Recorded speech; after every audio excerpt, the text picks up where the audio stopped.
कि consider the following statements. ठीक है, पहला कह रहा है कि parties are involved in transaction of forfaiting are exporter, importer, financer, bank of exporter, bank of importer. अब बताइए दोस्तों, जो हमारे अपना फॉरफिटिंग होता है उसमें कौन कौन से इन्वॉल्व होते हैं। तो फ्रेंड्स आपको पता है कि उसमें आपके एक्सपोर्टर होते हैं, इंपोर्टर होते हैं, फाइनेंसर होते हैं, बैंक ऑफ एक्सपोर्टर होते हैं और बैंक ऑफ इंपोर्टर होते हैं। ये पांचों होते हैं। ठीक है, तो पहला तो सही है हमारा, ये सही स्टेटमेंट है। उसके बाद दोस्तों दूसरा पढ़ते हैं, RBI has permitted SEBI to facilitate financing of medium term export bill through forfaiting. मतलब आरबीआई ने सेबी को परमिट किया है कि वो मीडियम टर्म एक्सपोर्ट बिल को फॉरफिटिंग से फाइनेंस करे। तो ये क्या स्टेटमेंट है, ये सही है कि गलत है दोस्तों। तो दोस्तों आरबीआई ने, ये गलत स्टेटमेंट है ये। आरबीआई ने सेबी को फैसिलिटेट नहीं किया है। ठीक है, तो आरबीआई ने किसे फैसिलिटेट किया है, तो आरबीआई ने एक्सिम बैंक को फैसिलिटेट किया है। एक्सिम बैंक को फैसिलिटेट किया है कि वो जो है मीडियम टर्म एक्सपोर्ट बिल को फॉरफिटिंग के थ्रू फाइनेंस करे। तो ये स्टेटमेंट गलत है हमारा। सी में कह रहा है दोस्तों कि the number of parties involved in forfaiting is 5 and that is factoring in 5 and forfaiting is 3। ये तो गलत है, क्योंकि फैक्टरिंग में होते हैं 3 और फॉरफिटिंग में होते हैं 5, हमने ऊपर देखा है। तो दूसरा स्टेटमेंट भी गलत, तीसरा स्टेटमेंट गलत है। चौथा स्टेटमेंट कह रहा है कि under forfaiting the client is able to get credit facility to the extent of 75% value export. तो दोस्तों आपने जब यदि मेरा वीडियो देखा है, जैसे मैंने फॉरफिटिंग और फैक्टरिंग में अंतर बताया था। फॉरफिटिंग में क्या है दोस्तों कि जो क्लाइंट है वो क्रेडिट फैसिलिटी लेता है, लेकिन 100% लेता है, 75% नहीं लेता है। तो ये भी स्टेटमेंट आपका गलत है। तो आपसे पूछा था कि चूज इनकरेक्ट स्टेटमेंट। तो दोस्तों आपने क्या देखा कि इसमें केवल करेक्ट ए नंबर है। इनकरेक्ट कौन सा होगा, बी, सी एंड डी, यानी कि ऑप्शन बी क्या होगा हमारा, करेक्ट होगा। तो दोस्तों आपको समझ में आया कि क्यों ऑप्शन बी हमारा इस केस में करेक्ट है। चलिए आगे बढ़ते हैं, हम लोग क्वेश्चन नंबर 2 पे आते हैं। क्वेश्चन नंबर 2 में क्या कहा गया है, इसको मैं थोड़ा जूम करता हूँ। हाँ, आप देखिए क्वेश्चन क्लियर दिखेगा। क्वेश्चन 2 में क्या क्या है, कंसीडर फॉलोइंग स्टेटमेंट। पहला, parties are involved in transaction of forfaiter are exporter, importer, financer. अच्छा दोस्तों, ये हम लोगों ने देख लिया है, ये क्वेश्चन हम लोगों ने ऑलरेडी देख लिया है। ठीक है, सेम क्वेश्चन है। हाँ, आगे क्वेश्चन देखते हैं, कंसीडर द फॉलोइंग स्टेटमेंट। इसको मैं थोड़ा सा ये करता हूँ, जूम इन। हाँ, अब देखिए इस क्वेश्चन में क्या क्या आ गया है कि कुछ स्टेटमेंट आपको दी गई है, उससे कंसीडर करना है। If nothing is mention in letter of credit about insurance. Question आपका लेटर ऑफ क्रेडिट टॉपिक से है। इसमें आपसे कहा जा रहा है कि यदि कुछ नहीं मेंशन्ड है लेटर ऑफ क्रेडिट इंश्योरेंस के बारे में, तो इंश्योरेंस जो होगा वो आपका होगा 110% पे, एफओवी वैल्यू पे। तो दोस्तों बताइए कि गलत है ये स्टेटमेंट, आपको क्या लग रहा है इस स्टेटमेंट कर आप क्या बता सकते हैं।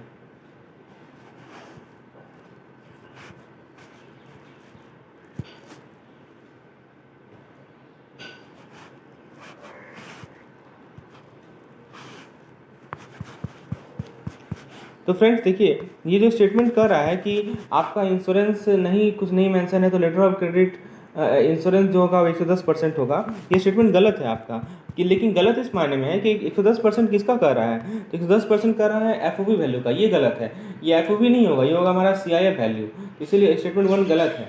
फिर दूसरा देखते हैं, एडॉप्शन ऑफ इनको terms is compulsory for all international contract. तो देखिए इनको टर्म्स का एडॉप्शन जो है कंपलसरी नहीं है, ऑप्शनल है। ठीक है, जो भी पार्टीज होते हैं उनके लिए ये ऑप्शनल है इनको टर्म्स को ऑब्टेन करना। ठीक है, तो ऑप्शन नंबर बी भी गलत है। सी को करते हैं, the importer in adjoining country want that seller should make goods available at the name port and the cleared for export and place at the border of the country but before the custom border of the adjoining country. तो contract होगा दोस्तों, ये इनको term से question है। तो इस case में जो कॉन्ट्रैक्ट होता है दोस्तों, उसे हम लोग कहते हैं डीएफ। डीएफ का फुल फॉर्म क्या होता है, डीएफ का फुल फॉर्म होता है delivered eight frontier. Delivered eight frontier, ठीक है, डिलीवर्ड एट फ्रंटियर, जैसे शॉर्ट में हम लोग डीएफ इनको टर्म कहते हैं। तो सेलर क्या करता है इस केस में, गुड्स को सप्लाई करेगा अपने रिस्क पे, और एक्सपेंस जो है वो स्पेसिफिक प्लेस तक, लोकेशन तक और टाइम तक डिलीवर करेगा। मतलब सेलर का रिस्क होता है इसमें ज़्यादातर। तो ये सही आपका स्टेटमेंट है। ठीक है, अच्छा उसके बाद चौथा नंबर क्या कर रहा है, डी नंबर क्या कर रहा है, a preshipment credit is allowed to exporter generally on the basis of CIF value of the export. अब बताइए प्रीशिपमेंट फैसिलिटी जो दिया जाता है वो किस बेसिस पे दिया जाता है, तो सीआईएफ पे नहीं दिया जाता है दोस्तों, वो दिया जाता है एफओबी पे दिया जाता है। ये भी गलत है। तो आपसे पूछ रहा है कि चूज इनकरेक्ट स्टेटमेंट, यहाँ पूछ रहा है इनकरेक्ट स्टेटमेंट आपको चूज करना है। तो आइए जरा देखते हैं ऑप्शन को। तो इस केस में देखिए ऑप्शन कर रहा है ए बी। आपने क्या देखा कि हमारा ए बी और डी इनकरेक्ट है, तो हमारा आंसर क्या हो जाएगा, ऑप्शन नंबर ए हो जाएगा, ए बी एंड डी। चलिए ये चीज़ आपको क्लियर हो रही है, आगे बढ़ते हैं हम लोग नेक्स्ट क्वेश्चन पे आते हैं। इसको थोड़ा सा मैं जूम करता हूँ ताकि दिखे आपको क्वेश्चन अच्छे से। आइए इधर इधर हम लोग क्वेश्चन देखते हैं। देखिए क्वेश्चन नंबर 4 क्या कर रहा है, चूज इनकरेक्ट स्टेटमेंट। डीलिंकिंग और crystallization of export bill should be done, sight will remain unpaid if, यहाँ पे इफ होगा, if sight will remain unpaid beyond 21 days from the expiry of normal transit period and usance bill remaining unpaid beyond period 21 days from the due date should be delinked. अब बताइए crystallisation period क्या है, ये पूछा जा रहा है आपसे, ठीक है। तो क्रिस्टलाइजेशन के रिगार्डिंग ये क्वेश्चन है। तो दोस्तों आप ये बताइए कि क्रिस्टलाइजेशन पीरियड डिसाइड करते हैं, how do we decide crystallization period.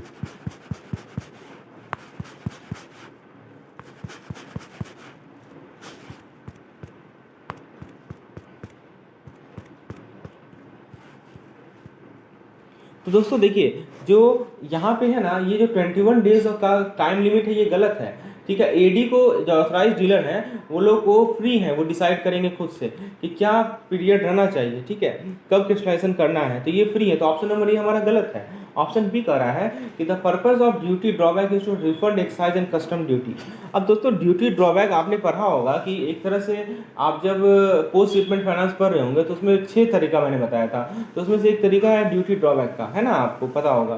तो ड्यूटी ड्रॉबैक का पर्पस क्या है, तो ड्यूटी ड्रॉबैक का पर्पस है कि वो एक्साइज और कस्टम ड्यूटी को रिफंड करता है, तो ये सही स्टेटमेंट है आपका।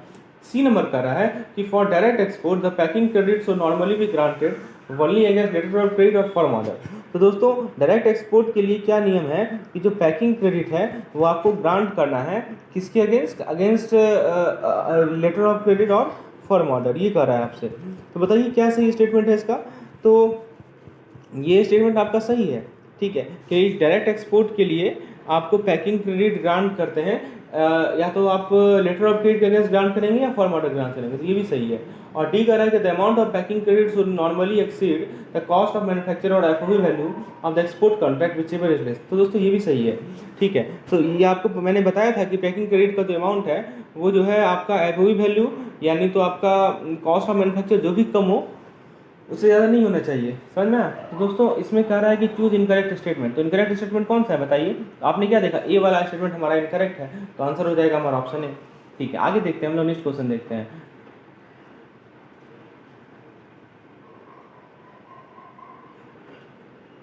नेक्स्ट क्वेश्चन है which of the following statement with regards to Incoterms is not, यानी इन टर्म्स के रिगार्ड पूछा गया है कौन सा स्टेटमेंट जो है वो ट्रू नहीं है, ठीक है। आइए जरा स्टेटमेंट देखते हैं। पहला स्टेटमेंट कर रहा है कि terms beginning with F refers to, terms beginning with F refers to shipment where the primary cost of shipping is not paid for seller, ठीक है।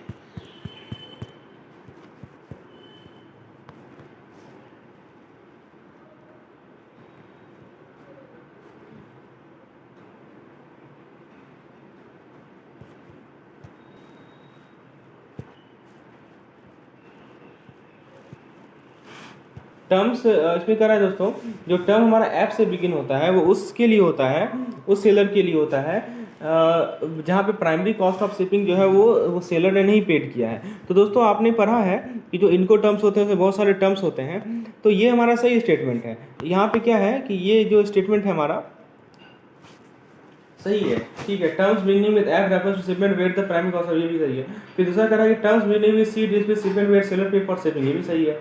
आपने देखा है CIF होता है, CPR CFR होता है, ये सभी में क्या है कि शिपिंग सेलर जो है वो शिपिंग का पेमेंट करता है।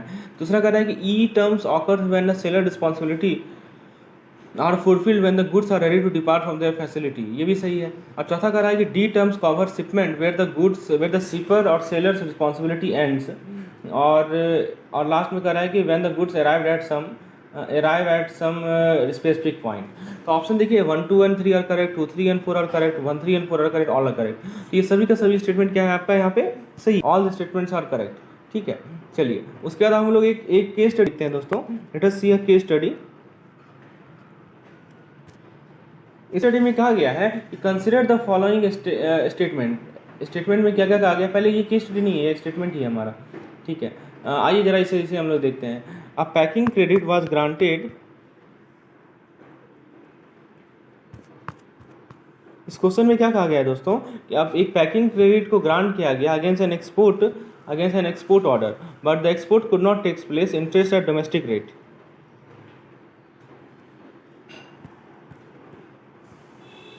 हाँ, ये कोई पैकिंग क्रेडिट को ग्रांट किया गया एक्सपोर्ट ऑर्डर के अगेंस्ट, लेकिन एक्सपोर्ट नहीं हो पाया, could not take place, interest at domestic rate, interest at domestic rate should be charge on advance from date of advance. आप बताइए कि इंटरेस्ट क्या चार्ज किया जाए, डोमेस्टिक रेट पे चार्ज किया जाएगा डेट ऑफ एडवांस से, ठीक है, तो ये बताना है आपको। तो देखिए दोस्तों कि ये स्टेटमेंट हमारा सही है, इंटरेस्ट कब से चार्ज करेंगे, एडवांस रेट जब डेट ऑफ एडवांस है, ये सही है। फिर दूसरा स्टेटमेंट कर रहा है कि packing credit loan can be allowed to local manufacture for supply of goods for export, ठीक है, तो ये भी स्टेटमेंट हमारा सही है, यही पीसीएल का पर्पज़ है। तीसरा स्टेटमेंट कर रहा है कि packing credit is pre shipment finance for export, packing credit जो है वो प्री शिपमेंट फाइनेंस है एक्सपोर्ट के लिए, ये भी सही है दोस्तों। और लास्ट स्टेटमेंट कर रहा है कि ईडीपीएमएस का फुल फॉर्म है, तो पूछ रहा है एक्सचेंज डेवलपमेंट पोर्टफोलियो मैनेजमेंट, ये गलत है दोस्तों। ईडीपीएस में फुल फॉर्म होता है दोस्तों एक्सपोर्ट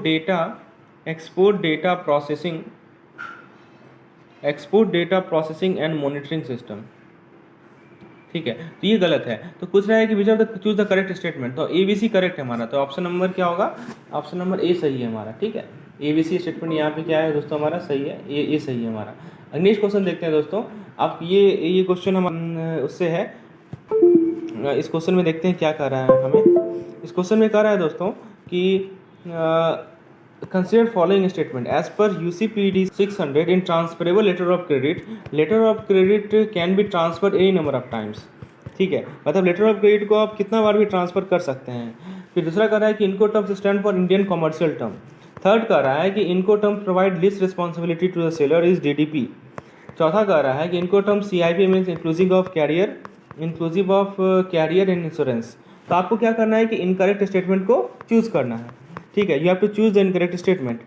दोस्तों कैसे चूज करेंगे इनकरेक्ट स्टेटमेंट को, तो आइए शुरुआत करते हैं हम लोग पहले क्वेश्चन से कि इनकम टर्म्स क्या कवर करता है, ठीक है। पहले ट्रांसफरेबल लेटर ऑफ क्रेडिट में हम लोग देखते हैं। तो दोस्तों देखिए ट्रांसफरेबल लेटर ऑफ क्रेडिट में क्या कहा गया है कि लेटर ऑफ क्रेडिट को आप ट्रांसफर कर सकते हैं केवल एक ही बेनिफिशियरी को, एनी नंबर ऑफ टाइम्स, ये वर्ड है गलत है, ठीक है। फिर दूसरा कह रहा है कि इनको टर्म्स का मतलब होता है इंडियन कॉमर्शियल टर्म, ये भी गलत है, ये होता है इंटरनेशनल कॉमर्शियल टर्म। तीसरा कह रहा है कि Incoterms provide least responsibility to seller is DDP. तो जो लीस्ट रिस्पॉन्सिबिलिटी सेलर को प्रोवाइड करता है ना जो इनको टर्म्स, हम लोग क्या कहते हैं पता है, उसे हम लोग डीडीपी नहीं कहते हैं, उसको हम लोग कहते हैं EXW, ये भी गलत है, ठीक है, उसे क्या करते हैं हम लोग EXW, आपको पता होगा मैंने बताया है। तो ये जो चौथा, तो हम क्या देखें कि ये तीनों स्टेटमेंट क्या है हमारा गलत है। चौथा स्टेटमेंट कर रहा है कि CIP means inclusive of carrier insurance. CIP का क्या मतलब होता है कि इंक्लूसिव ऑफ कैरियर, ये सही है। तो दोस्तों चूज इनकरेक्ट स्टेटमेंट, तो ABC इनकरेक्ट स्टेटमेंट है, तो हमारा ऑप्शन नंबर ये क्या होगा, सही होगा, ये होगा, समझ में आया, ऑप्शन नंबर ABC इस क्वेश्चन में सही होगा, क्योंकि यही हमारा क्या है इनकरेक्ट स्टेटमेंट। चीज़ें आपको क्लियर हो रही हैं, चलिए आगे बढ़ते हैं हम लोग नेक्स्ट क्वेश्चन में। क्वेश्चन नंबर हमारा नेक्स्ट जो क्वेश्चन है वो बेसिकली एक केस स्टडी है, इसके बेसिस पे और भी क्वेश्चन आएंगे नीचे, हम लोग सॉल्व करेंगे एक करके। चलिए शुरुआत करते हैं अपने पहले क्वेश्चन के साथ, इस पार्टिकुलर केस स्टडी का। इससे आपका कंसेप्ट भी रिवाइज होगा, कंसेप्ट भी क्लियर होगा। चलिए so let's begin with the first part of the question. A garment exporter approached Alpha Bank for sanction of credit facility with annual projected sale of rupees 1.5 crore, ठीक है। उसके बाद कह रहा है the bank sanction packing credit limit of 75 lakh. तो bank ने क्या किया कि पैकिंग क्रेडिट लिमिट दे दिया 75 लाख। इसको मैं थोड़ा शॉर्ट कर देता हूँ, चलिए अब सही है। तो देखिए गारमेंट एक्सपोर्टर ने क्या किया, एक गारमेंट एक्सपोर्टर है वो अल्फा बैंक पे गया, तो वो बोला क्या कि मुझे क्रेडिट फैसिलिटी चाहिए, एनुअल प्रोजेक्टेड सेल है उसका इतना, ठीक है। बैंक ने पैकिंग क्रेडिट लिमिट दिया 75 लाख का, 20% मार्जिन दिया FOB वैल्यू पे, और पोस्ट शिपमेंट लिमिट दिया 75 लाख का, मार्जिन दिया 10% DP पे और 20% DA बिल पे। एक्सपोर्टर ने एक्सपोर्ट LC लिया $60,000 CIF का, export of readymade garment to Dubai. 12 अप्रैल 2011 को जब डॉलर वर्सेज रुपी रेट था इतना था, ये देखिए ये आपका बाइंग रेट है, ये सेलिंग रेट है। Approach the bank for releasing PCL। अब देखिए इस क्वेश्चन में दोनों इन्वॉल्व है, पैकिंग आपका प्री शिपमेंट भी है, पोस्ट शिपमेंट भी है। 25 जुलाई 2011 को एक्सपोर्टर ने एक्सपोर्ट डॉक्यूमेंट बैंक को सबमिट किया, जो कि उसने साइट पे ड्रॉ किया था $56,000 में। The bank purchase the document as rupees इतना, adjust the outstanding PCL and credit the balance to current account of the exporter after recovering the interest for normal transit period.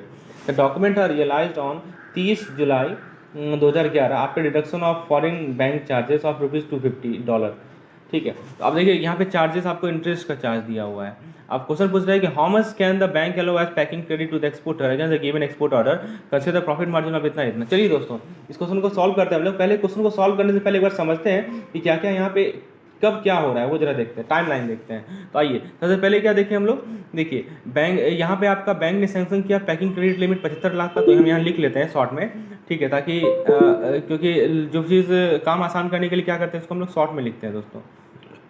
चलिए देखिए इस question में क्या है, इस क्वेश्चन में आपको दिया हुआ है कि जो पैकिंग PCL है, पैकिंग क्रेडिट लिमिट है, उसका वो दिया हुआ है कितना, 75 लाख, ठीक है।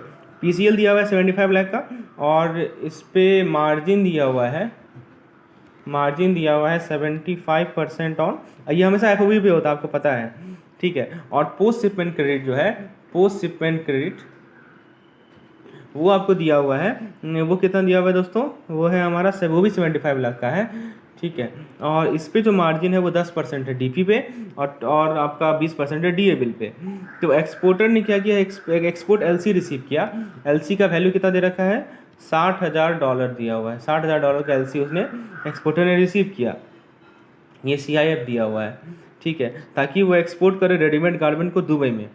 तो देखिए 12 अप्रैल 2011 को रेट दिया हुआ था आपका। चलिए अब देखिए हुआ क्या, टाइमलाइन देखिए, 25 जुलाई 25 जून, ठीक है।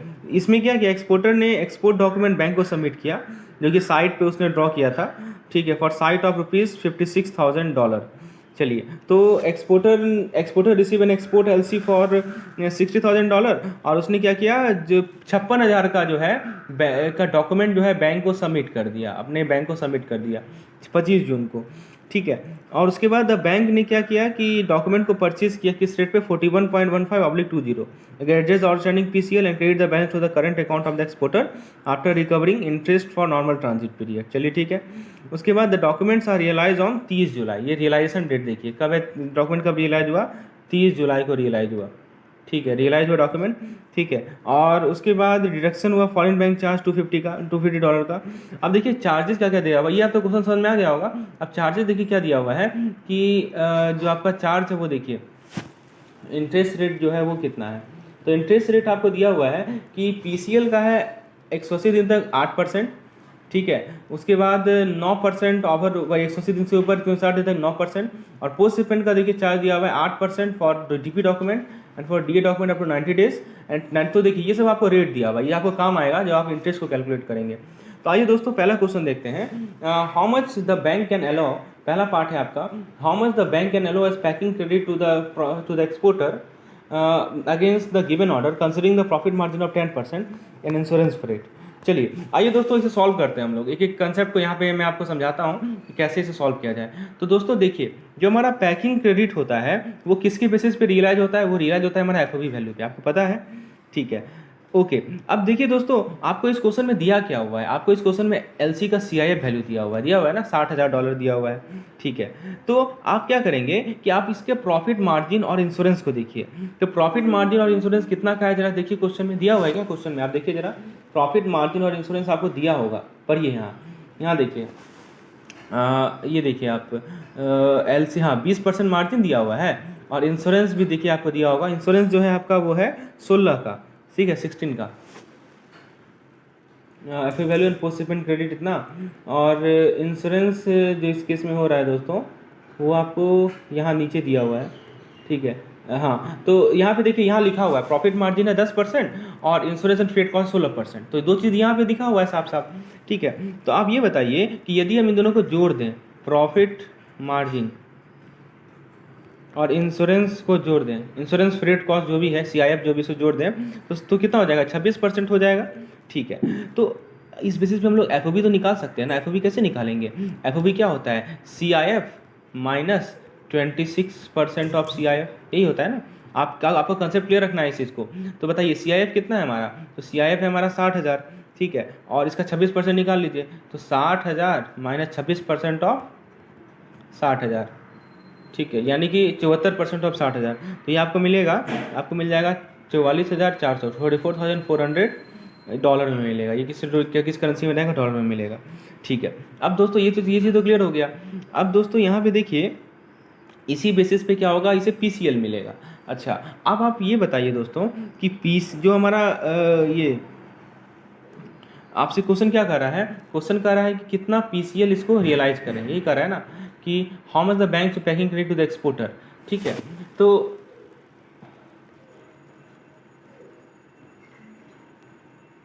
देखिए यहाँ पे मार्जिन कितना का लेना है, मार्जिन लेना है दोस्तों 20% मार्जिन, ठीक है। मार्जिन जो है वो कितना है दोस्तों, यहाँ देखिए लिखा है ना, the bank sanction packing credit limit of 75 lakh with 25% margin, 20% margin on FOV value. तो मार्जिन कितना ले रही है बैंक, 20% का मार्जिन ले रही है, ठीक है, एफओवी वैल्यू पे। और यहाँ जो हम लोगों ने प्रॉफिट मार्जिन लिया वो अलग था, वो मार्जिन अलग है, समझ रहे हैं। तो दोस्तों एफओवी वैल्यू तो हमने निकाल लिया, कितना है एफओवी वैल्यू, 44,400, 44,400। तो अल्टीमेटली जो पीसीएल होगा वो कितना हो जाएगा, वो हो जाएगा 80% ऑफ 44,400, क्योंकि बैंक 20% मार्जिन ले रही है, ठीक है, इस पर। तो वो क्या आपका कितना आ जाएगा, वो आ जाएगा 35,520, ठीक है, ये आपका आ जाएगा। तो ये आपका है डॉलर में। आपको ऑप्शन को जरा देखिए, आप इस क्वेश्चन में ऑप्शन को देखिए, तो ऑप्शन आपका रुपीज़ में है, तो इस डॉलर को रुपीज़ में कैसे बदलेंगे, तो दोस्तों आपको करेंसी कन्वर्जन करना पड़ेगा। अब ये प्रश्न उठता है कि कौन सा करेंसी कन्वर्जन लें। यहाँ पे आपको देखिएगा तो 2 रेट दिया हुआ है, एक देखिए, एक तो ये दिया हुआ है आपको, ये देखिए 41.15/20, और एक आपको यहाँ दिया हुआ है 42, ये वाला। कौन सा रेट लेंगे, तो दोस्तों आपको कौन सा रेट लेना है, ये वाला रेट लेना है, क्योंकि 12 अप्रैल की बात हो रही है ना, कि जब डॉलर पर से रेट इतना था, जब बैंक ने अप्रोच किया पीसीएल को रिलीज़ करने के लिए, तो उसने अप्रोच किया पीसीएल को रिलीज़ करने के लिए, तो ये रेट लेंगे, ठीक है। तो दोस्तों यहाँ पे हम लोग कौन सा रेट लेंगे, बाइंग रेट लेंगे या सेलिंग रेट लेंगे, तो बाइंग रेट लेंगे, ठीक है। तो क्योंकि बैंक जो है सस्ते में उसे कन्वर्जन करेगी, तो बैंक का हमेशा पॉलिसी है बाय लो सेल हाई। इसी बेसिस पे हम लोग 42 से मल्टीप्लाई कर देंगे इसको, तो इसको रुपीज़ में कन्वर्ट करने के लिए क्या करेंगे, 35,520 इंटू 42, ठीक है। तो आपका जो आंसर मिलेगा वो मिल जाएगा 142,840, समझ में। तो पैकिंग क्रेडिट लिमिट कितना मिलेगा उसे, 1,42,840। चलिए दूसरा पार्ट पे आते हैं, इस क्वेश्चन के सेकंड पार्ट पे आते हैं। इस क्वेश्चन का सेकंड पार्ट में कहा गया है आपसे कि उसके बाद है कि how much the bank can allow post shipment credit to the exporter against export document submit by the exporter. तो पोस्ट शिपमेंट क्रेडिट कितना मिलेगा उसे, आइए इसे भी सॉल्व करते हैं दोस्तों। ये चीज़ आपको क्लियर हो गया। अब डाटा तो हम ऊपर लिख ही लिए, यहाँ पोस्ट शिपमेंट क्रेडिट को निकालते हैं। तो दोस्तों बैंक ने क्या किया, जो साइड बिल है उसे परचेज किया, ठीक है, साइड डॉक्यूमेंट को परचेज किया। देखिए यहाँ लिखा है ना, साइड डॉक्यूमेंट को बैंक ने परचेज किया, ठीक है। तो कितना, किस रेट से परचेज किया, क्वेश्चन है पोस्ट शिपमेंट क्रेडिट बताना है आपको। तो साइड डॉक्यूमेंट को देखिए यहाँ लिखा हुआ है $56,000 साइड डॉक्यूमेंट को परचेज किया, ये वाला पार्ट को पढ़िए आप, ठीक है। चलिए तो साइड डॉक्यूमेंट $56,000 $56,000 को परचेज किया, और मार्जिन कितना है, 10% मार्जिन है, ठीक है। पोस्ट शिपमेंट पर मार्जिन कितना है दोस्तों, 10% मार्जिन है। चलिए उसके बाद दोस्तों क्वेश्चन में कह रहा है कि, चलिए तो दोस्तों आप क्या करेंगे कि 56,000 ले लेंगे, 56,000 ले लेंगे, उसमें से आप क्या करेंगे 10% ऑफ 56,000 माइनस कर देंगे। तो इसका वैल्यू जो आएगा वो आ जाएगा आपका कितना, $50,400, ठीक है, ये निकला। तो ये हमारा डॉलर में आया, इसको फिर से हम क्या किसमें बदलेंगे, इसको रुपीज़ में बदलना है। तो वो क्या हो जाएगा, वो उसको किससे मल्टीप्लाई करेंगे, तो उसके लिए ये वाला रेट एप्लीकेबल होगा 41.15 बाइंग रेट। तो फिर से यहाँ पे क्या होगा कि बैंक जो है डॉक्यूमेंट को परचेज करेगी इस रेट से, परचेजिंग है तो बाइंग रेट लगेगा, तो 41.15 वाला लगेगा हमारा। तो अल्टीमेटली क्या हो जाएगा हमारे यहाँ पे, इस केस में इसको मल्टीप्लाई कर देंगे 41.15 से, तो हमें आंसर मिल जाएगा 2073960। तो इतना post shipment credit bank provide करेगी। तो आपको समझ में आया इसका क्वेश्चन का आंसर क्या होगा। आइए थर्ड पार्ट को देखते हैं, इस क्वेश्चन के थर्ड पार्ट को देखते हैं। थर्ड पार्ट में क्या कहा गया है कि कौन सा पोस्ट शिपमेंट क्रेडिट बैंक जो है दे सकती है, FBP, FBD, FBN, advance bill. तो दोस्तों यही सब पता है आपको, इसको कहते हैं forward bill purchase, forward bill discounted, forward bill negotiated, सब कुछ मैंने बताया अपने वीडियो में। तो दोस्तों डॉक्यूमेंट जो है वो साइड डॉक्यूमेंट है, तो पोस्ट शिपमेंट जो होगा वो होगा फॉरेन बिल परचेज, फॉरवर्ड नहीं फॉरेन होता है, तो फॉरेन बिल परचेज होगा। तो ऑप्शन नंबर ए हमारा क्या होगा, करेक्ट होगा। समझ में। चलिए आगे देखते हैं, नेक्स्ट क्वेश्चन देखते हैं। When the post shipment pre shipment credit will be adjusted and converted to post shipment finance. तो कब प्री शिपमेंट क्रेडिट जो है वो एडजस्ट होगा और पोस्ट शिपमेंट फाइनेंस में कन्वर्ट होगा। आपके सामने 4 ऑप्शन दिए गए हैं। तो दोस्तों देखिए, जब एक्सपोर्ट डॉक्यूमेंट को प्रेजेंट किया जाता है बैंक को, तो उन्हें वो सपोज किया जाता है कि वो परचेज कर रहे हैं या डिस्काउंट कर रहे हैं, ठीक है, on the same day, and the outstanding packing credit adjusted on the same day. तो 28 जून 2011, आप देखिए टाइमलाइन मैंने बनाया था, ठीक है, 28 जून 2011 को क्या होगा कि आपका जो प्री शिपमेंट पैकिंग क्रेडिट है वो पोस्ट शिपमेंट में क्या हो जाएगा, वो कन्वर्ट हो जाएगा। तो ये हमारा 4 क्वेश्चन था इस पार्टिकुलर केस स्टडी से, ठीक है। आइए अब हम लोग आगे देखते हैं, नेक्स्ट क्वेश्चन देखते हैं हम लोग, इनको टर्म से रिलेटेड क्वेश्चन है। कंसिडर द फॉलोइंग स्टेटमेंट्स, ठीक है। तो ये कोई स्टेटमेंट आपका इनको टर्म से रिलेटेड है। इसमें कह रहा है दोस्तों कि Incoterms are devised and publish by World Trade Organization. दूसरा पार्ट कह रहा है कि इनको ये the Incoterms which confirm that the price of the goods inclusive of insurance and freight up to the post of port of destination is called CPT. उसके बाद third part कर रहा है the Incoterms FCA implies inclusive of main carriage. और D part कर रहा है according to URR 725 the paying bank is a bank that has issued credit and the reimbursement authorization under that credit. Choose incorrect statement। यहाँ पर ही आपसे incorrect statement बता। आइए statement देखते हैं। पहला कह रहा है कि इनको टर्म्स कौन पब्लिश करता है, तो वर्ल्ड ट्रेड WTO नहीं करती दोस्तों, ये ICC करती है, इंटरनेशनल चैम्बर ऑफ कॉमर्स बोलते हैं इसे हम लोग। तो ऑप्शन नंबर ये तो गलत है। The Incoterms which confirms that the price of the goods inclusive of insurance and freight up to the port of destination is called, तो उसे हम लोग कहते हैं दोस्तों CIF। CPT नहीं कहते, उसे क्या बोलते हैं हम लोग, CIF।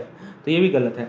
FCA का मतलब क्या होता है दोस्तों, FCA का मतलब होता है इंक्लूसिव ऑफ मेन कैरेज, मैंने बताया था, तो ये सही है। और दोस्तों ये जो लास्ट स्टेटमेंट है URR 725 का, तो ये आपका कहता है कि URR 725 ये कहता है कि पेइंग बैंक ऐसा बैंक है, तो दोस्तों ये पेइंग बैंक नहीं है, ये इशूइंग बैंक है। ये कौन सा बैंक है, इशूइंग बैंक है। इशूइंग बैंक क्या करती है कि क्रेडिट को इशू करती है और रिम्बर्समेंट अथॉरिटी अंडर क्रेडिट, तो इशूइंग बैंक होगा इसका आंसर।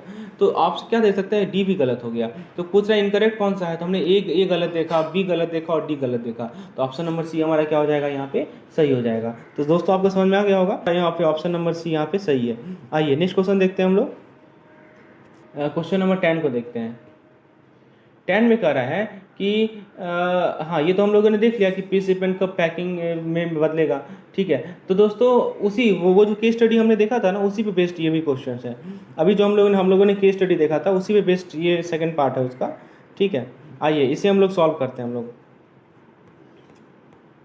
हाँ नेक्स्ट क्वेश्चन है कि for how many day the bank will charge concessional interest of 8% on DP bill at the time of purchase of document, ठीक है। तो दोस्तों मैं आपको एक बार क्वेश्चन का स्क्रीनशॉट दिखा देता हूं ताकि आपको क्लियर रहे।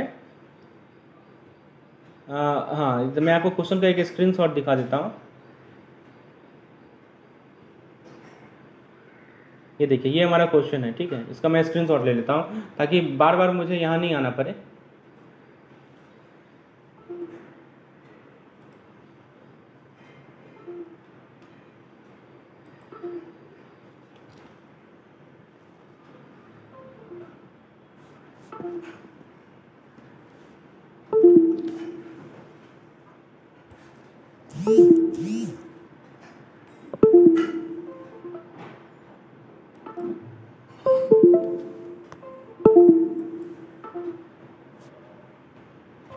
देखिए इस क्वेश्चन में क्या कर रहा है आपसे कि the garment exporter approach the alpha bank, ये तो आपने देखा क्वेश्चन को।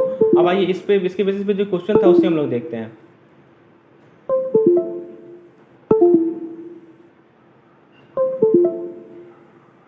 इस क्वेश्चन में कह रहा है कि for how many days the bank will charge concessional interest of 8% on DP bill. तो दोस्तों देखिए बैंक चार्ज जो है इंटरेस्ट, कंसेशनल इंटरेस्ट 8% चार्ज करता है कब तक, 90 दिन तक। या आप देखिए क्वेश्चन में लिखा हुआ था कि और पेमेंट जो DP बिल का होता है वो with in NTP of 25 days में हो जाना चाहिए। तो जो कंसेशनल इंटरेस्ट रेट होता है वो अलाउड होगा 25 डेज तक। तो ऑप्शन नंबर बी क्या होगा, यहाँ पे हमारा सही होगा, ठीक है।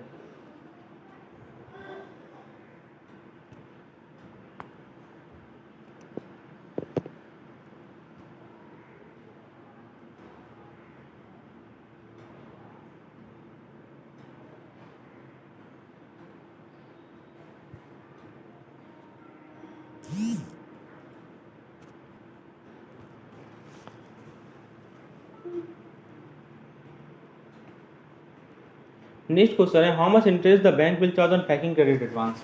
तो जो इंटरेस्ट चार्ज होगा पैकिंग क्रेडिट एडवांस है वो 8% पे चार्ज होगा 77 डेज के लिए। 12 अप्रैल से लेकर 27 जून तक आप काउंट कर लीजिए, ठीक है। 12 अप्रैल से लेके 27 जून तक आप यदि काउंट करेंगे तो आपको मिल जाएगा इतना तो LC का क्रेडिट था और उसको P into R into T/100 से लगाएंगे तो आपको मिल जाएगा इंटरेस्ट का जो अमाउंट मिल जाएगा 25,180, यानी कि ऑप्शन नंबर ए क्या होगा हमारा करेक्ट होगा, ठीक है। तो अब है कि how much interest the bank will recover for normal transit period. Normal transit period के लिए बैंक कितना इंटरेस्ट रिकवर करेगी? तो इंटरेस्ट जो होगा 25 दिन के एनटीपी के लिए वो चार्ज होगा पोस्ट शिपमेंट फाइनेंस के लिए पर which for DP document is 8% is to be charge on post shipment finance. तो पोस्ट शिपमेंट फाइनेंस कितना है हमारा? इतना है। तो इस पर एक और जीरो लगा दीजिए। इस पर आप 25% 25 दिन के लिए 8% पे निकाल लीजिए कि 8% पे कितना रेट ऑफ इंटरेस्ट आएगा। तो आपको मिलेगा 11,364 रुपया, ठीक है, 11,364 rupees. How much amount the bank will credit to the current account of the exporter on submission of the export document. तो जब एक्सपोर्ट डॉक्यूमेंट सबमिट हो जाएगा तो बैंक एक्सपोर्टर को कितना क्रेडिट करेगा? तो पोस्ट शिपमेंट फाइनेंस हमने निकाला इतना है, उसमें से प्री शिपमेंट फाइनेंस माइनस कर दीजिए और फिर इंटरेस्ट ऑन प्री शिपमेंट और इंटरेस्ट और एनटीपी माइनस कर दीजिए। नेट अमाउंट जो क्रेडिट होगा 545456, ठीक है। उसके बाद है दोस्तों कि रेट ऑफ इंटरेस्ट एप्लीकेबल कितना होगा पोस्ट शिपमेंट क्रेडिट पे रियलाइजेशन के टाइम। बहुत बढ़िया क्वेश्चन है। जब रियलाइज होगा तो पोस्ट शिपमेंट क्रेडिट पे रेट ऑफ इंटरेस्ट कितना होगा? तो देखिए जो बिल का प्रोसीड है वो 32 दिन के बाद मिल रहा है, जून का 3 दिन और 29 दिन जुलाई का, ठीक है। इंटरेस्ट जो होगा 8% होगा पहला 25 दिन के लिए और 10% होगा over due period of 7 days. तो ऑप्शन नंबर बी हमारा क्या होगा यहाँ पे? करेक्ट होगा, ठीक है। नेक्स्ट क्वेश्चन है how much interest will be recovered on post shipment finance. तो देखिए पोस्ट शिपमेंट फाइनेंस इतना है हमारा, 25 दिन का इंटरेस्ट निकाली तो इतना मिलेगा, उसमें आप 7 दिन का इंटरेस्ट निकालिए 10% पे तो इतना मिलेगा। टोटल इंटरेस्ट दोनों को जोड़ दीजिए तो आपको मिल जाएगा 15,352, यानी कि ऑप्शन नंबर सी क्या होगा हमारे यहाँ पे? करेक्ट आंसर होगा। अगला देखते हैं हम लोग कि 30 जून को जो एक्सपोर्ट बिल को रियलाइज किया जाएगा तो क्या रेट अप्लाई होगा। तो जो दोस्तों देखिए क्रेडिट हमेशा क्रेडिट तो पहले ही नॉस्टो अकाउंट में रिसीव हो गया है तो इसमें टीटी बाइंग रेट लगाते हैं। मैंने बताया भी था जब क्रेडिट पहले रिसीव हो जाए तो उस केस में हम लोग क्या लगाते हैं? टीटी बाइंग रेट लगाते हैं। तो ये बेसिक कंसेप्ट है। उसके बाद दोस्तों जब 30 जुलाई को when the export proceed have realize how much the credit to the current account. तो आपको टीटी यहाँ पे क्या करना है कि क्रेडिट इतना होगा, ठीक है। तो बाइंग रेट आपको पता है टीटी बाइंग रेट 4715 है तो ₹2 अमाउंट निकाल लीजिए तो मिल जाएगा 25,72,862, ठीक है। और दोस्तों पोस्ट शिपमेंट फाइनेंस आपको दिया हुआ है उसको भी माइनस कर लीजिए, ठीक है। तो less interest for overdue period इतना मिलेगा आपको। तो अमाउंट कितना क्रेडिट करना है? ये कितना क्रेडिट करना है, ठीक है। इसमें क्या रहा है दोस्तों यदि बिल अनरियलाइज होगा तो उसको किस पीरियड पे क्रिस्टलाइज किया जाएगा। तो दोस्तों देखिए बिल यदि अनपेड रहता है उसको क्रिस्टलाइज करते हैं 30 डेज, लेकिन ये जो है ये आप 30 डेज का कंसेप्ट चला गया है, ये पहले था 30 डेज का, ठीक है। तो परचेज ऑफ बिल का डेट क्या है? ये है। ड्यू डेट कब हो रहा है? ये 25 दिन जोड़ दीजिए एनटीपी में, ठीक है। तो ये आपका आंसर होगा 22 जुलाई 2011, ठीक है, ये आपका आंसर होगा। आइए नेक्स्ट पार्ट को देखते हैं। Consider the following statement. The letter of credit includes commercial invoice, transport document, certificate of origin, certificate of investment. Letter of credit के अंदर क्या क्या है ये आपसे कहा गया है, ठीक है।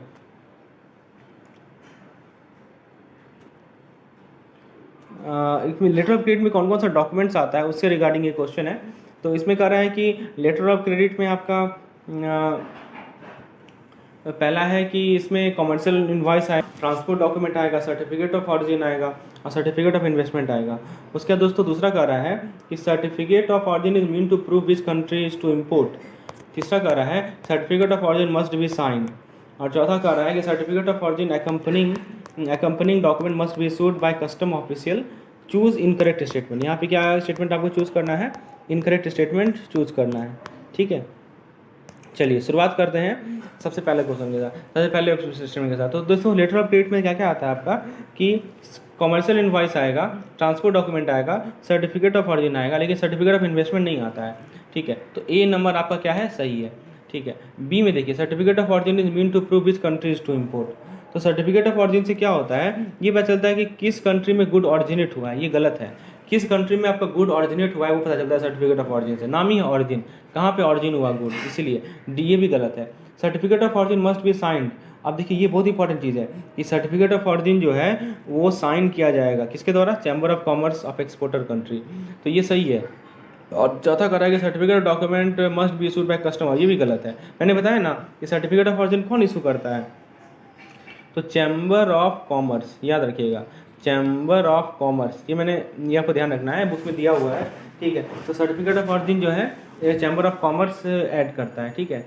तो इसमें आपने क्या देखा कि ए वाला आपका गलत है, ठीक है। उसके बाद बी भी आपका गलत है, डी भी आपका गलत है। तो सही कौन सा है? सी वाला सही है।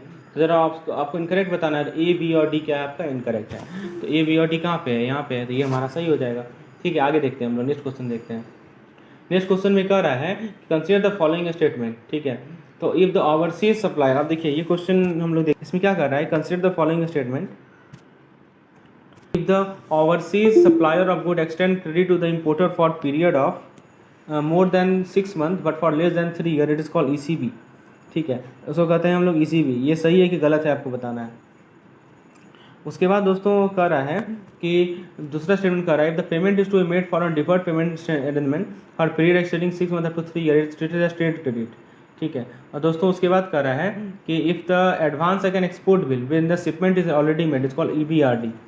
ठीक है, और उसके बाद कह रहा है दोस्तों, उसके बाद कह रहा है the landing rate will be recover from exporter on PCFC related to EURIBOR, euro LIBOR plus 3150। Choose correct statement. आपको करेक्ट स्टेटमेंट क्या करना है, चूज करना है। ठीक है, तो दोस्तों देखिए शुरुआत करते हैं। सबसे पहले क्या है कि देखिए ओवरसीज सप्लायर यदि किसी गुड का उसने इंपोर्टर को क्रेडिट दिया है मोर देन 6 मंथ के लिए, लेस देन 3 ईयर के लिए, तो उसे क्या कहते हैं दोस्तों। तो देखिए ये 6 मंथ है और ये आपका 3 ईयर है। ठीक है, तो इस बीच में रहता है तो उसे हम लोग कहते हैं दोस्तों ट्रेड क्रेडिट, और इसके बाद रहता है तो उसको कहते हैं हम लोग ECB। यहाँ पे उल्टा लिखा हुआ है। ठीक है, या उल्टा ये गलत है। फिर से लिखा हुआ है कि payment is to be made on deferred payment arrangement for period extending 6 month up to 3 year, is called trade credit. ठीक है, तो दोस्तों बताइए डिफर्ड पेमेंट देंगे 6 मंथ अप टू 3, ये सही है। ठीक है, B नंबर आपका सही है। चलिए उसके बाद देखते हैं एडवांस अगेन एक्सपोर्ट बिल में शिपमेंट इज ऑलरेडी मेड। तो यदि शिपमेंट हो चुका है तब एक्सपोर्ट बिल पे एडवांस दे रहे हैं, उसे क्या कहते हैं हम लोग, उसे EBRD नहीं करते, उसे हम लोग कहते हैं PSEF। क्या कहते हैं उसे हम लोग, PSEF कहते हैं। तो ये भी हमारा गलत है। ठीक है, और लास्ट में कह रहा है कि the landing rate to be recover from exporter on PCFC related to, तो दोस्तों ये RBI एडवाइस करती है, ये भी गलत है। तो आपने क्या देखा कि A, C और D गलत है आपका, तो B नंबर सही है आपका। ठीक है, तो A, C, D are wrong, B is correct. ठीक है, A, C, D क्या है, रॉन्ग है, और B क्या है आपका करेक्ट स्टेटमेंट। तो ये हमारा सही आंसर होगा। उसके बाद दोस्तों नेक्स्ट क्वेश्चन देखते हैं। इसमें कह रहा है कि यूनिवर्सल बैंक जो कि स्विंग बैंक है, ये क्वेश्चन आपका LC से है, लेटर ऑफ क्रेडिट। इसमें क्या कह रहा है कि universal bank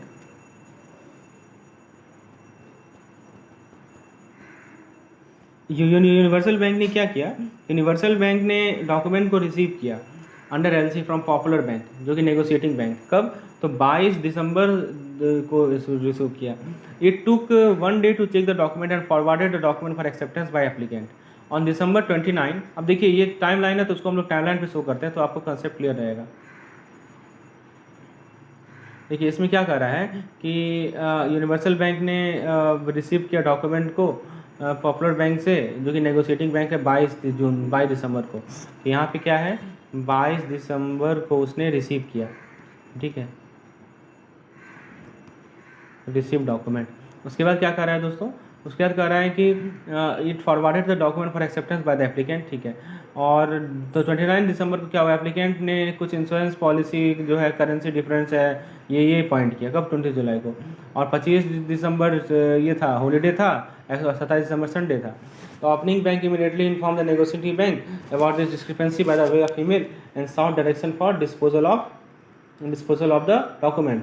The negotiating bank pointed out that the opening bank could convey the objection if any within 5 days and not later, due to which it will make payment। तो अब देखिए, अब अपनी नेगोशिएटिंग बैंक ये बोला कि आपको 5 दिन का समय था, आप उसके बाद करेंगे तो हम उसे कंसिडर नहीं करेंगे। तो बताइए ऑप्शन क्या सही है कि observation made by negotiating bank is not correct, is receive the in time. अब देखिए दोस्तों सिंपल सी बात है कि आपका जो 24 तारीख था, ऐसे सोचिए ना, 22 दिसंबर को डॉक्यूमेंट रिसीव किया। ठीक है, 25 को छुट्टी था, हॉलीडे था एक्समस का, और 27 को भी छुट्टी था। देखिए ऐसा शायद लिखा हुआ है क्वेश्चन में। ठीक है, 27 संडे था, उस दिन भी छुट्टी था। ठीक है, तो आप देखिएगा कि आपका जो 29 तारीख होता है, 29 जो आपका 29 जिस दिन उसने डॉक्यूमेंट्स डॉक्यूमेंट बैंक, हाँ, तो 29 दिसंबर आप देखिएगा कि वो 5th डे के अंदर आता है। ठीक है, देखिए 22 को रिसीव किया, फिर 23, 24, ये 2 दिन हुआ। ठीक है, और फिर बीच में एक 26 आएगा, 3 दिन हो जाएगा। तो ये तो आपका ऑब्वियस ही बात है, 28 भी होगा, 4 दिन, 5वां दिन ही तो उसको बता रहा है। तो ये स्टेटमेंट जो कहना नेगोशिएटिंग बैंक का कहना कि 5 दिन के बाद तुम दियो, ये गलत है। ठीक है, तो ये ऑप्शन नंबर ए हमारा सही होगा, इज़ नॉट करेक्ट। ठीक है, option number A is correct. आगे देखते हैं क्वेश्चन नंबर 16 को, which of the following is not true with regard to future of gold card scheme. ठीक, आइए जरा इसे गोल्ड कार्ड स्कीम को देखते हैं। इसमें कह रहा है कि कौन सा फीचर जो है गोल्ड कार्ड स्कीम के रिगार्डिंग सही नहीं है। पहला है कि only exporter whose account has been standard,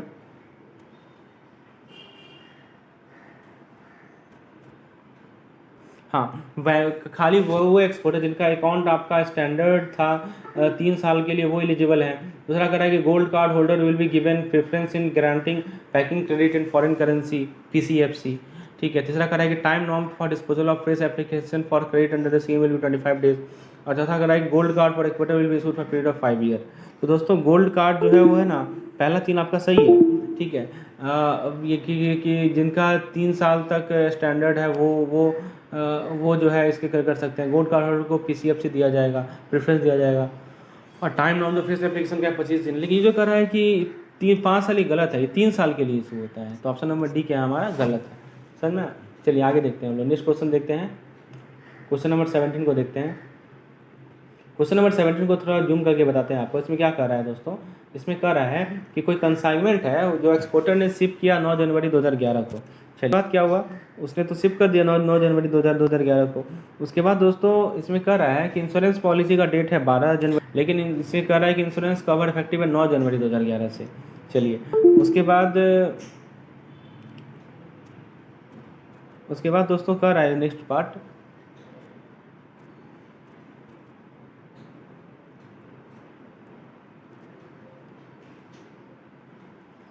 हाँ उसके बाद document can be accepted for negotiation, क्या नेगोशिएशन के लिए एक्सेप्ट कर सकते हैं। Document can not be accepted insurance policy against is dated against subsequent to date of shipment, आप नहीं उसे एक्सेप्ट कर सकते हैं। ठीक है। उसके बाद दोस्तों कह रहा है कि document can be accepted under reserved. और दोस्तों तीसरा कह रहा है, देखिए सिंपल सी बात है, इस क्वेश्चन में क्या है कि शिफ्ट कर दिया गया 9 जनवरी को शिपमेंट हो गया। ठीक है, 9 जनवरी को शिपमेंट हो गया। उसके बाद इंश्योरेंस पॉलिसी का डेट है 12 जनवरी से, लेकिन बोल रहा है कि कवर हम 9 जनवरी से ही देंगे। तो दोस्तों इसे एक्सेप्ट किया जाएगा, बिल्कुल एक्सेप्ट किया जाएगा। ठीक है, क्योंकि दोनों बराबर है ना। यदि हाँ ये होता कि बीच में गैप रहता तो फिर आप एक्सेप्ट नहीं करते। तो ऑप्शन नंबर ए आपका करेक्ट होगा। ठीक है, इस क्वेश्चन में हमारा क्या करेक्ट होगा, option number A is correct. आगे देखते हैं हम लोग, क्वेश्चन नंबर 18 को देखते हैं। 18 नंबर क्वेश्चन में कह रहा है कि कंसिडर द फॉलोइंग स्टेटमेंट। पहला है NRE account is not a source of fund available to bank pre shipment credit in foreign currency scheme. तो PCFC में NRE अकाउंट जो है वो एक सोर्स ऑफ फंड नहीं है। दूसरा कह रहा है कि PCFC will be available for maximum period of 360 days. ठीक है, यानी कि PCFC जो है वो मैक्सिमम 360 डेज के लिए अवेलेबल होगा। तीसरा कह रहा है दोस्तों, पाकिस्तान जो है वो एशियन क्लियरिंग यूनियन में नहीं आता है। ठीक है, और लास्ट स्टेटमेंट कह रहा है दोस्तों आपका कि export proceed from in the ECU country settle through a separate dollar और euro account maintain by the AD for the purpose, choose the correct statement. अब करेक्ट स्टेटमेंट क्या करना है, इसमें चूज करना है। चलिए आगे जरा देखते हैं इसका करेक्ट आंसर क्या है। चलिए तो दोस्तों पहला स्टेटमेंट कर रहा है कि NRE account source of fund नहीं है। इसका बताइए क्या है, क्या क्या ये सही है क्या कि NRE जो है आपका सोर्स ऑफ फंड हो सकता है या नहीं हो सकता है, ये आपको बताना है दोस्तों। तो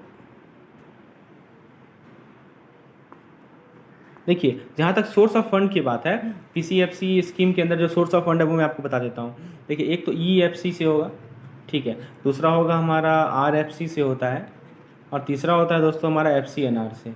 ये 3 सोर्स ऑफ फंड है, लेकिन NRE सोर्स ऑफ फंड नहीं, ये सही स्टेटमेंट है। PCFC जो होता है दोस्तों वो कितने दिन के लिए अवेलेबल रहता है मैक्सिमम, तो होता है 180 दिन तक। ठीक है, ये 360 गलत लिखा हुआ है। और दोस्तों जो हमारा ECU कंट्रीज़ हैं उसके अंदर चाइना नहीं आता है, तो ये पाकिस्तान नहीं आना ये गलत है। और लास्ट जो कह रहा है कि export proceed from any of the ECU country settle through a separate dash account, तो दोस्तों वो होता है डॉलर या यूरो अकाउंट होता है। ये स्टेटमेंट सही है। तो आपने क्या देखा, ए और डी हमारा क्या है, सही है। तो आपका आंसर हो जाएगा इसका ऑप्शन नंबर सी, यानी AND। आगे देखते हैं हम लोग नेक्स्ट क्वेश्चन देखते हैं। क्वेश्चन नंबर 19 को देखते हैं दोस्तों। यानी कि ये तो हमने देख लिया 18 नंबर क्वेश्चन, 19 को देखते हैं। Consider the following statement.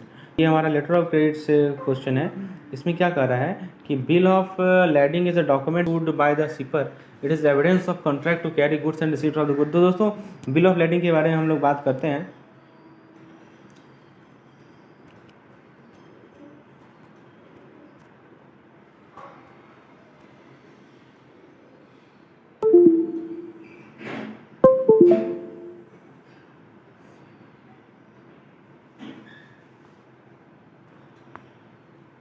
हाँ, तो जो बिल ऑफ लेडिंग है दोस्तों वो सीपर इशू करता है, बिल्कुल सही है। ये एविडेंस होता है कॉन्ट्रैक्ट का कि गुड और रिसीव हो गया है, ठीक है, तो ये सही स्टेटमेंट है आपका।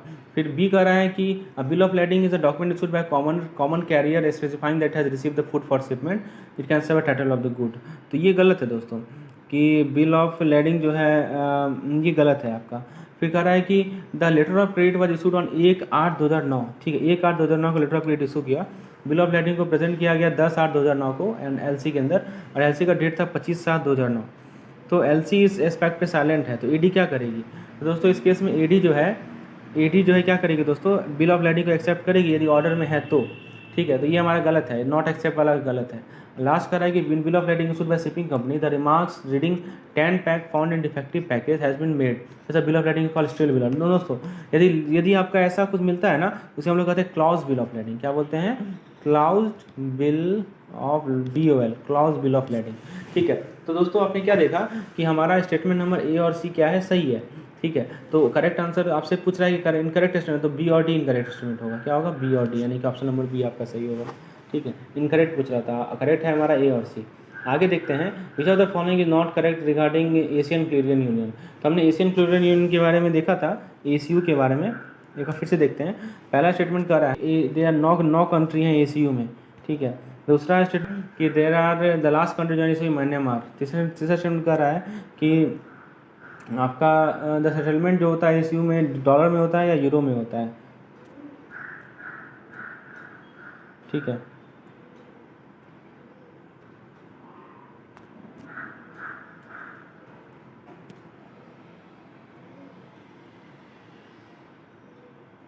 चलिए, और उसके बाद कह रहा है दोस्तों कि तीसरा चौथा स्टेटमेंट, सेपरेट डॉलर और euro account is required to be operated to distinguish ACU account. तो कौन सा आपका इसवी के, तो दोस्तों इसमें करेक्ट स्टेटमेंट होगा ऑप्शन नंबर बी। तो लास्ट कंट्री जो ज्वाइन है वो म्यांमार नहीं है, ठीक है। बाकी आपका स्टेटमेंट क्या है, सही है। 21 नंबर क्वेश्चन कर रहा है कि in accordance with UCP 600 all the following statement are related to the commercial invoice are correct asset. तो दोस्तों देखिए, कमर्शियल इनवॉइस में क्या याद रखना है कि उसका साइन जरूरी है, तो मैनुअली साइन होना चाहिए बेनिफिशियरी के द्वारा, तो ये स्टेटमेंट आपका सही है। ETX किस लिए यूज़ करते हैं हम लोग? ETX जो यूज़ करते हैं दोस्तों, ETX का काम ये है कि हम वो क्या करता है कि एक्सपोर्टर यूज़ करता है जब एक्सटेंशन ऑफ टाइम चाहिए एक्सपोर्ट बिल को रियलाइज़ करने के लिए। अब देखिए क्वेश्चन है, ये आपका केस स्टडी है कि मैसर्स एक्सपोर्ट प्राइवेट लिमिटेड ने एक लेटर ऑफ क्रेडिट रिसीव किया टेक्सटाइल आइटम को के लिए इतना अमाउंट का। कंपनी ने मैन्युफैक्चर किया गुड को, शिपमेंट किया, प्रेजेंट किया डॉक्यूमेंट नेगोशिएशन के लिए नेगोशिएटिंग बैंक को इतना इनवॉइस वैल्यू के लिए। नेगोशिएटिंग बैंक ने रिफ्यूज़ कर दिया डॉक्यूमेंट को नेगोशिएट करने के लिए कि amount exceed the amount of letter of credit. तो क्या पोजीशन एक्सपोर्टर की सिचुएशन में? तो दोस्तों देखिए 5% मार्जिन अलाउ होता है इनवॉइस आइटम में, ये आपको ध्यान रखना है। तो आप यदि इसमें 5% कंसिडर करें 50,000 में, तो आपका हो जाएगा 2500, 2500, तो उसके अंदर आता है दोस्तों। इसलिए जो डिस्क्रिपेंसी पॉइंट आउट किया गया नेगोशिएटिंग बैंक का वो करेक्ट नहीं है, ठीक है, क्योंकि 5% का मार्जिन यहाँ पे अलाउ किया गया है, ठीक है, इसीलिए। आगे देखते हैं हम लोग, तो ये देखिए 24 नंबर क्वेश्चन एक केस स्टडी है। एक्सपोर्टर ने पॉपुलर बैंक को अप्रोच किया प्री शिपमेंट पोस्ट शिपमेंट के लिए, तो एस्टिमेटेड सेल उसने बताया 100 लाख का, ऐसा कोई यूज नहीं है। बैंक ने 50 लाख का 25% मार्जिन पे प्री शिपमेंट लोन दिया FOE वैल्यू पे, और बिल पे मार्जिन है 10%।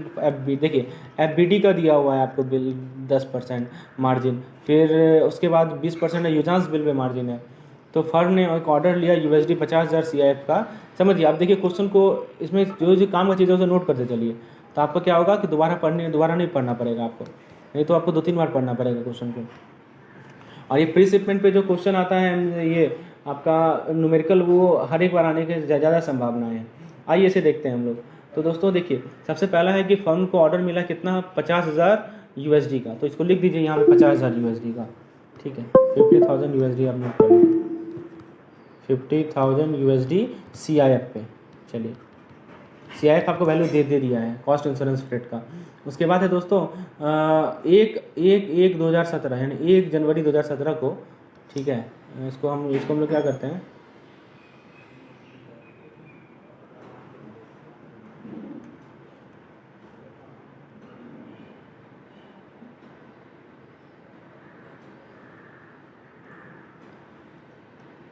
तो 1 जनवरी 2017 को क्या हुआ दोस्तों, when the USD versus INR rate was INR rate was 66.80 per USD. The firm approached the bank for realizing pre-shipment loan, which is realized on 31/3/2017. The firm submitted export document on side basis for $, इतना at full and final shipment. The bank purchased the document at इतना, again adjusted the PCL outstanding and credited the balance amount to the firm account after recovering interest for normal transit period. Document was realized on इतना, after reduction of foreign bank charge of इतना. The bank adjusted the outstanding post shipment advance against the bill. तो ये question है आपका. तो उसमें हो क्या रहा है, देखिए फर्म को एक ऑर्डर मिला, ठीक है, कि आप $50,000 पे लीजिए CIF पे ऑस्ट्रेलिया के लिए. तो 1/1/2017 को जब $, इतना रेट था, तो फर्म ने बैंक को अप्रोच किया कि मुझे लोन दो, ठीक है, लोन दो.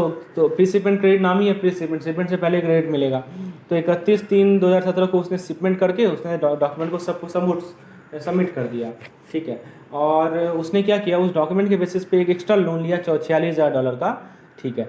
और ये हो गया पोस्ट शिपमेंट लोन, ये हो गया PSE, post shipment export finance, ठीक है. और बैंक ने क्या किया, उस डॉक्यूमेंट को परचेज किया इस रेट पे, PCL को एडजस्ट किया, ठीक है, PCL को एडजस्ट किया और जो आउटस्टैंडिंग था उसको क्रेडिट कर दिया फर्म के अकाउंट में, ठीक है, after recovering interest for normal transit period. तो जो NTP होता है दोस्तों, नॉर्मल ट्रांजिट पीरियड होता है, ये किस में आता है, हमारा पोस्ट शिपमेंट पे आता है.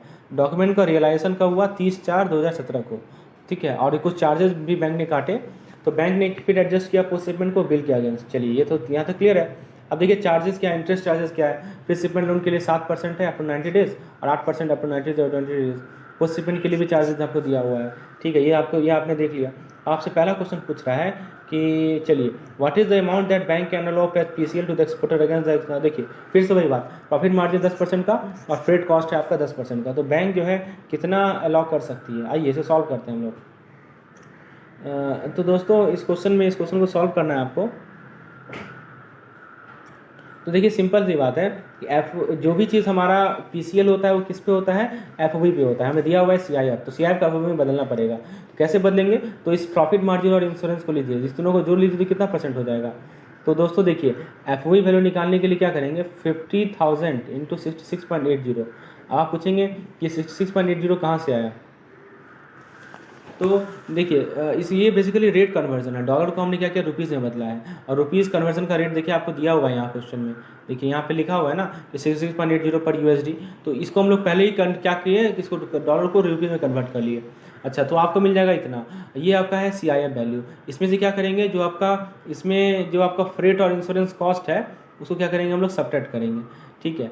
तो देखिए सबसे पहले क्या करेंगे, सबसे पहले 10% निकालेंगे इसका, तो मिल जाएगा इतना, और वो मिलेगा इतना. फिर उसमें 10% माइनस करेंगे तो प्रॉफिट मार्जिन मिलेगा, ठीक है. तो आपको फाइनल जो आंसर मिलेगा वो मिलेगा इतना, ठीक है. और एक मार्जिन भी ले रहा है, देखिए यहाँ पे 25% मार्जिन भी ले रहा है. यहाँ पर ये दिया हुआ है ना कि आपका जो bank centre loan limit of इतना लोग 5 मार्जिन है ना, ये देखिए. तो ये मार्जिन फाइनल लेना है, तो 25% का मार्जिन लेंगे फाइनल, तो कितना मिलेगा, इसका 25% निकालिए, इतना मिलेगा, तो अल्टीमेट इतना. तो इतना PCL बैंक दे सकती है, ठीक है. सेकंड पार्ट को पढ़िए, what is the amount of post shipment advance that bank has allowed. अब देखिए पोस्ट शिपमेंट एडवांस निकालना है, तो पोस्ट शिपमेंट एडवांस कितना का दे रही है, $46,000 का दे रही है. देखिए यहाँ लिखा हुआ है पोस्ट शिपमेंट फाइनेंस दे रही है $46,000 का. किस रेट पे दे रही है, 7.25 रेट पे दे रही है. तो दोस्तों इसको मल्टीप्लाई कर दीजिए तो आपका आंसर मिल जाएगा इतना. तो बैंक जो है इतना पोस्ट शिपमेंट फाइनेंस दे सकती है, ठीक है. चलिए क्योंकि इसमें कोई मार्जिन वर्जिन सब नहीं होगा. अब देखिए bill of exchange rising out of LC transaction is. तो देखिए जो LC ट्रांजेक्शन पे बिल ऑफ एक्सचेंज राइज होता है वो क्या होता है, वो बेनिफिशियरी ड्रॉ करती है LC इशूइंग बैंक पे. तो ऑप्शन नंबर C हमारा क्या होगा, करेक्ट होगा. The following is not a post shipment advance. तो इसमें से कौन सा पोस्ट शिपमेंट एडवांस नहीं है, तो दोस्तों पैकिंग क्रेडिट जो है पोस्ट शिपमेंट एडवांस नहीं है. बाकी ये तीनों का तीनों हमारा पोस्ट शिपमेंट एडवांस है. जो डेट कह रहा है कि इंश्योरेंस डॉक्यूमेंट का मस्ट नॉट बी, तो दोस्तों वो होता है लेटर देन. हाँ, डेट ऑफ शिपमेंट से बाद नहीं होना चाहिए, तो ये आपको ध्यान रखना है, वो डेट ऑफ शिपमेंट के बाद नहीं होना चाहिए वो आपका वो डेट. चलिए उसके बाद है दोस्तों, उसके बाद नेक्स्ट पार्ट है हमारा क्वेश्चन नंबर 29 कि submission of bank of the bill of entry as evidence of import is mandatory when the value of import exceed. तो ये इंपोर्ट से रिलेटेड क्वेश्चन है. तो वो आपका है 1,00,000 $1,00,000. कोई बैंक है जिसने LC रिसीव किया 2 मिलियन $, का, जो कि MT 700 इशू किया था. ये क्या बोलते हैं 25 जनवरी 2015 को. The credit call for shipment of 200 ton of goods good quality wheat cultivated in Punjab. What is the time level for issuing examination document. तो जो टाइम लिमिट है वो है 5 बैंकिंग डेज, ठीक है. ये बेसिक क्वेश्चन है. उसके बाद दोस्तों foreign bill has been purchase discounted by the bank and not been paid and become overdue, the bill become overdue in the following case. तो बिल ओवरड्यू कब होता है? तो बिल ओवरड्यू होता है दोस्तों जब not paid before transit plus grace period, you demand bill and not paid on due if usance bill. ठीक है, तो यदि आपका ओवरड्यू तब होता है जब यदि डिमांड बिल है तो ट्रांजिट प्लस ग्रेस पीरियड, और यदि यूजांस बिल है तो आपका ड्यू डेट। ठीक है, जब कोई इशूइंग बैंक डिसाइड करती है डॉक्यूमेंट को रिफ्यूज करना डिस्क्रिपेंसी के कारण under letter of credit, they made subject to UCP 600। तो इसमें बैंक को क्या करना चाहिए? तो इस केस में बैंक को क्या करना चाहिए? Contact the applicant and sell see whether the applicant will grant a waiver of the discrepancy, notify the presenter of the document of every discrepancy on which the refusal is based, notify the presenter either that they are holding the document at the disposal of presenter or that they are returning them, send notice of refusal immediately। तो दोस्तों जब refuse करे document को तो उसमें क्या करना है उसको कि उसे प्रेजेंटर को नोटिफाई करना है। ठीक है, कि document of every discrepancy on which refusal is based. अब देखिए ये जो क्वेश्चन है नेक्स्ट हमारा, इसमें हमसे पूछा है कि 90 दिन का यूजांस बिल है जीबीपी में, और टेंडर टू बैंक और इतना, तो एनटीपी कितना होगा, एनडीटी कितना होगा। तो एनटीपी तो आपको पता है 25 दिन का एनटीपी होता है, और एनडीटी क्या कीजिएगा, यूजांस बिल है तो आपका देखिए इसमें क्या कीजिएगा कि 1/4/2015 इसमें आप ग्रेस पीरियड एनटीपी ले लिए 25 दिन का। ठीक है, और 90 दिन का तो 90 दिन जोड़ लीजिए, तो आप यदि इसे ऐड करेंगे ना तो आप पहुंच जाएंगे 24/7/2015 पे। ठीक है, तो ऑप्शन नंबर सी हमारा क्या होगा, करेक्ट होगा। चलिए उसके बाद करें दोस्तों, स्पॉट बिल दिया हुआ है 1 यूरो बराबर इतना, और interest rate in Europe is higher by 3% then in USA. तो बाय थ्योरेटिकल, तो ये मैंने आपको बताया था। इसका कंसेप्ट देखिए कि मान लीजिए कि इंटरेस्ट ऑन यूएस डॉलर है 0%, तो देखिए यूएस डॉलर पे इंटरेस्ट 0% है और यूरोप वाले 3% ज़्यादा है, तो यूरोप पे कितना होगा, 3% होगा। तो 1 यूरो जो है वो इंटरेस्ट कितना अर्न करेगा, 0.0075 euro, after 90 days at 3% become इतना, when US dollar equivalent to 1 euro which is no which is इतना। तो दोस्तों इसमें फॉर्मूला आपको पता है, सिंपल फॉर्मूला है। उसके बाद नेक्स्ट क्वेश्चन है दोस्तों, what are the permissible credit in EFC account. EFC account में क्या क्या क्रेडिट हो सकता है? तो EFC अकाउंट में इनवार्ड रेमिटेंस आ सकता है, एडवांस रेमिटेंस हो सकता है, पेमेंट हो सकता है, तो ये तीनों का तीनों हो सकता है। ठीक है दोस्तों, मिस्टर अर्जुन वो जानना चाहते हैं कितने नंबर ऑफ डेज एक नेगोशिएटिंग बैंक ले सकती है LC को नेगोशिएट करने में जब उसने डॉक्यूमेंट को सबमिट किया। तो देखिए पहला है कि पेमेंट जो है डॉक्यूमेंट यदि अकॉर्डेंस में है तो 5 वर्किंग डे में हो जाना चाहिए। बैंक को 5 वर्किंग डे टाइम दिया गया इंस्पेक्ट करने के लिए, और हाँ, और ये 5 वर्किंग डे का न्यू रूल है, उस पहले था 7 दिन, अब हो गया 5 दिन। तो ये भी सब सही है, ये सारा का सारा स्टेटमेंट क्या है, सही है। In case of rupee bill, तो रुपी बिल में कब डेट ऑफ रियलाइजेशन होता है, वो होता है दोस्तों debit in the Vostro account. ठीक है, mark which the following statement is correct, the LC must है एप्लीकेंट एंड बेनिफिशियरी। तो दोस्तों आपसे पूछ रहा है कि इनमें से कौन सा स्टेटमेंट क्या है, करेक्ट है। तो LC के पास एप्लीकेंट और बेनिफिशियरी होता है, सही बात है। LC के बाद ये गलत है, ये भी गलत है और ये भी गलत है। एक्सपोर्ट डिक्लेरेशन फॉर्म के बारे में कौन सा एग्जाम्पशन नहीं है, नॉट एग्जाम्प्टेड। तो दोस्तों इसमें क्या है कि जो गुड्स और सॉफ्टवेयर 25,000 US डॉलर से ज़्यादा है उसका एग्जाम्पशन नहीं दिया गया है। ठीक है, उसके बाद दोस्तों लास्ट क्वेश्चन है, the description of the following type of account LC does match लिखा हुआ है। तो दोस्तों देखिए जो स्टैंड बाई क्रेडिट होता है वो बैंक गारंटी के बेसिस पे होता है, बाकी सब का सब क्या है, गलत है। तो ये था हमारा एक्सप्लेनेशन 40 क्वेश्चन का। होपफुली आपको चीज़ें क्लियर हुई होंगी, आपको कंसेप्ट क्लियर हुई होंगी। मिलते हैं हम लोग अपने नेक्स्ट वीडियो में, तब तक के लिए धन्यवाद।